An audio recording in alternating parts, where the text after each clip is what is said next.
There's no organization that I hate more than the Green Bay Packers. I hate them fucking cheeseheads all fucking day. However, I can't deny that this is one of the truly proud, storied, and historic franchises in all of the National Football League. 13 total world championships. They call it Titletown USA for a reason, because they won more NFL championships throughout their history than any organization in the history of the NFL. And frankly, it's not even that close. My Bears, I believe, are second with 9 of them. So think about that. 13 titles. They do call it Titletown USA again for a reason. And behind my Chicago Bears, no organization has more of their players, I believe, in the Pro Football Hall of Fame than the Green Bay Packers, followed closely behind, I believe, by the Cleveland Browns. The Green Bay Packers, again, have a long storied tradition of winning and championships over many different decades, a long, proud, storied tradition of a lot of great players throughout their history. So it was hard to come up with a list of the 5 greatest Green Bay Packers of all time, but that's exactly what I set out to do. A lot of Hall of Famers, a lot of players that could have easily been included were left off of this list. Cal Hubbard, the only person in history to be enshrined in both the Pro Football and Baseball Hall of Fames. In fact, he's probably even more known for his time as a Major League Baseball umpire than he is as a great Packers lineman in the 1930s. You look at the quarterback, some of those great championship Packer teams of the 30s, and Arnie Herber, maybe the first truly great deep vertical passer in the National Football League. You look at Johnny Blood McNally, Iron Mike Michalski, Tony Canadeo, and then not to mention all those great Packers from those Lombardi teams. I've got 10 Hall of Famers from those Lombardi teams that didn't even make this list of top 5. You've got Paul Hornung and Willie Davis and Ray Nitschke, Herb Adderley, Henry Jordan, Dave Robinson, Jim Taylor, Willie Wood, Henry Jordan, Jim Ringo. Those are 10 players that are all enshrined in the Pro Football Hall of Fame in Canton, Ohio. Part of those great Lombardi Packer teams, again, of the 1960s.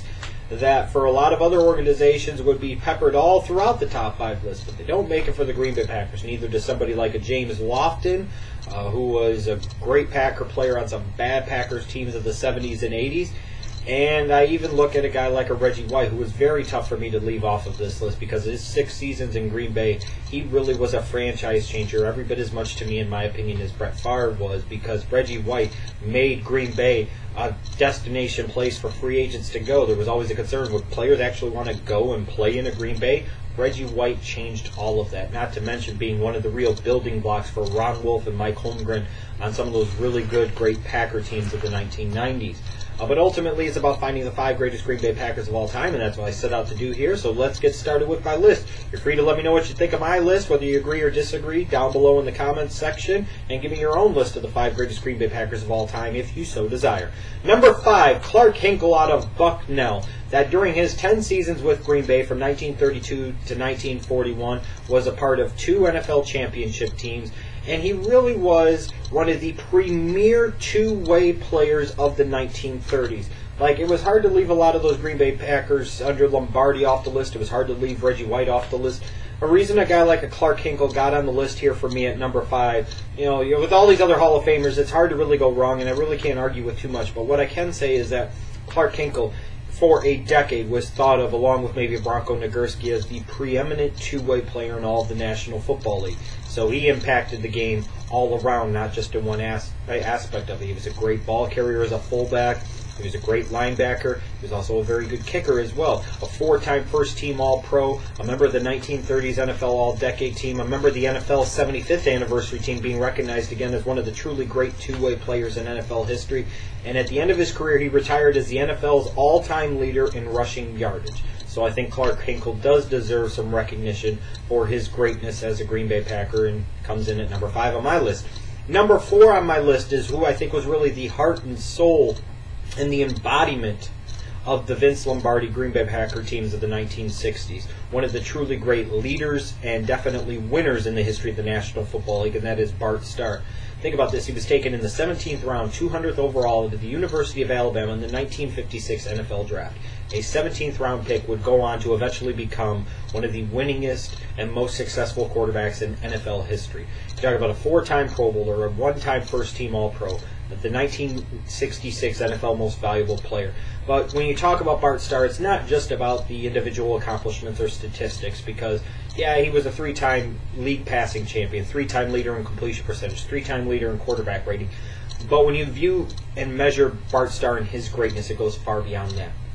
It comes down to winning, which we all know is perhaps the greatest measurement of a quarterback's legacy, of his greatness, of his impact, of his achievements, is how did he do in the big games? How did he do in the big moments? How does his team perform behind his leadership in those big spots and big opportunities? And perhaps no quarterback has better embodied being a winner more than Bart Starr.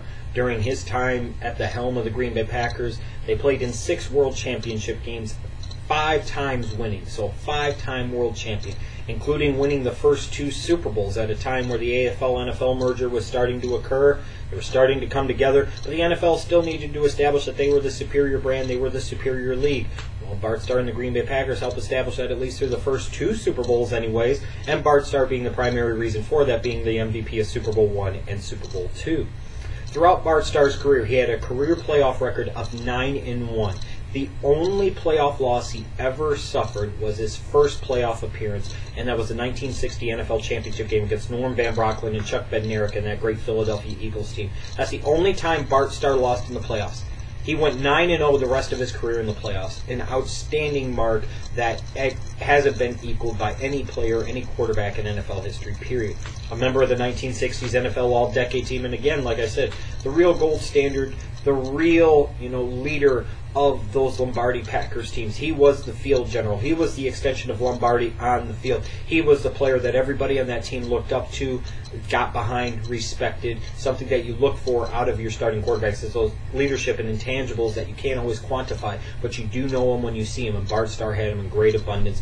One of the great winners and champions in the history of the National Football League, especially as a quarterback. And as great as important as Bart Starr was to those Lombardi Packers, I think at number 3, Forrest Gregg was the greatest of the Lombardi Packers. Are you talking about a player from that same 1956 draft, but taken in the second round, 20th overall out of Southern Methodist University? To me, Forrest Gregg was one of the premier offensive tackles of his time, in the grouping with a Jim Parker and a Roosevelt Brown, and perhaps the greatest right tackle of his time. During his 15 seasons in Green Bay, a 9-time Pro Bowler, 7-time first-team All-Pro, a 5-time NFL champion. So he was there blocking for Bart Starr during those 5 NFL championship seasons. He's a member of the 1960s NFL All-Decade team, a member of the NFL's 50th and 75th anniversary teams. But where Forrest Gregg's greatest impact and legacy is for the Green Bay Packers is we always identify with those Lombardi teams on offense. We identify them by the Green Bay sweep or the Lombardi sweep or that toss power sweep. Well, you couldn't run that unless you had that guy, as Lombardi used to point out on the chalkboard. You need to get a seal here and a seal here and run the ball in the alley. Well, in order to get that seal here, you had to have Forrest Gregg, one of the great pulling offensive linemen of all time, along with a Jerry Kramer, who had the athleticism and the footwork and the ability to get out in front of the Jim Taylors and the Paul Hornings and lead the way for them for so many years, allowing the Green Bay Packers to be such a great, balanced football team and be one of those truly physical football teams during their time and be champions 5 times in the 1960s. So beyond question to me, Forrest Gregg, while Bart Starr was the leader and, the captain of the team, so to speak, I think the purely best player from those Lombardi Packers was Forrest Gregg, and he was perhaps the most important and more significant because of what they were able to do on the offensive side of the ball. They needed a tackle like Forrest Gregg to be able to do all of the things that he could do. Number 2, Brett Farr. You're talking about a guy that was drafted in the second round in 1991 by the Atlanta Falcons. Ron Wolf was the general manager, a front office executive for the Jets at the time, prepared to take Brett Favre in round 2. Imagine how different the fortunes of the Jets might be if they had been able to do that. The Falcons took him. Ron Wolf moves on to Green Bay to become the general manager. One of his first orders of business is to trade a first-round pick to the Falcons for a quarterback that was taken in the second round the year before and didn't really play at all. In fact, I think he threw 4 passes and 2 of them were interceptions. As Jerry Gladwell so affectionately once said, he would have played 3 quarterbacks and the punter in front of Mississippi. Well, Ron Wolf viewed it differently. He brought in Brett Favre, and it was an organization change, no question about it. People forget now, looking at the Packers, that the 70s and 80s were a lot of lean, bad, rough, tough years for those Green Bay Packers teams. And Brett Farr was really an organization and game changer. During his 16 seasons at Green Bay, an 8-time Pro Bowler, a 3-time first-team All-Pro, a 3-time NFL MVP, winning it in back-to-back-to-back years in 95, 96, and 97.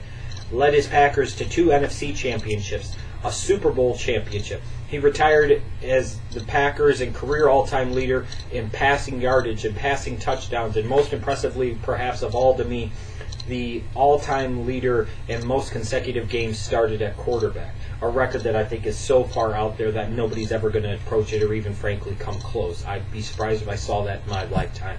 A truly astounding and impressive feat. All this from a guy that played at Southern Miss, that was a second-round pick that Jerry Glanville said he would have played 3 quarterbacks and a punter in front of in 1991. He went on to become what will surely be a first-ballot Hall of Famer and always be remembered as one of the truly great quarterbacks in the history of the National Football League. But when it comes to the greatness of true greatness of Green Bay Packers, I think there's one player that truly stands above the rest. Most Green Bay Packer fans that understand their history of the organization, understand the pedigree and tradition of the Lambeau and Lombardi teams, clearly understand, I think, that there is one Green Bay Packer that shines above the rest, and that is Don Hudson. You're talking about a player that really helped revolutionize and change the game of football and dominated it, in a way that perhaps no individual had before and maybe ever has since. Don Hudson from Alabama played what was called at the time left end. So you didn't even call it wide receiver. You might argue that Don Hudson was the first truly great wide receiver in a modern sense in the National Football League. His 11 seasons for the Green Bay Packers, he was a 4-time Pro Bowler at a time where the Pro Bowl didn't come along until towards the end of his career. An 8-time first-team All-Pro. When you look at some of his accomplishments and his dominance compared to his peers and level of competition, you talk about an 8-time leader in receptions, a 7-time league leader in receiving yards, a 9-time league leader in receiving touchdowns, a 5-time league leader in most points scored, a 2-time NFL most valuable player, as a wide receiver, as a left end at that time, 2-time NFL MVP. Member of the 1930s NFL All-Decade Team, member of the NFL's 50th and 75th anniversary team, a 3-time NFL champion. He retired with 18 major records to his arsenal, so to speak, or to his repertoire, of which several of them still stand, including the record for most years leading the league in receptions and receiving yards and receiving touchdowns. And think about it this way. This is how dominant Don Hudson was. At the end of his career, he had 99 touchdown receptions. It took over 40 years for Steve Largent to finally break that record and catch 100 touchdown passes. When Don Hudson retired, think about it this way. Clark Hinkle retired in 1941 as the NFL's all-time career rushing leader with about 3,800 yards, I believe it was. At the end of his career, Don Hudson had more than doubled that number as a wide receiver, so to speak, in an era where teams didn't throw the ball very much. So he was the all-time yardage leader by a wide margin in an era where teams didn't throw the ball very much. They ran the ball all the time. They only passed out of necessity primarily. That's how dominant Don Hudson was, and that's how great Don Hudson is.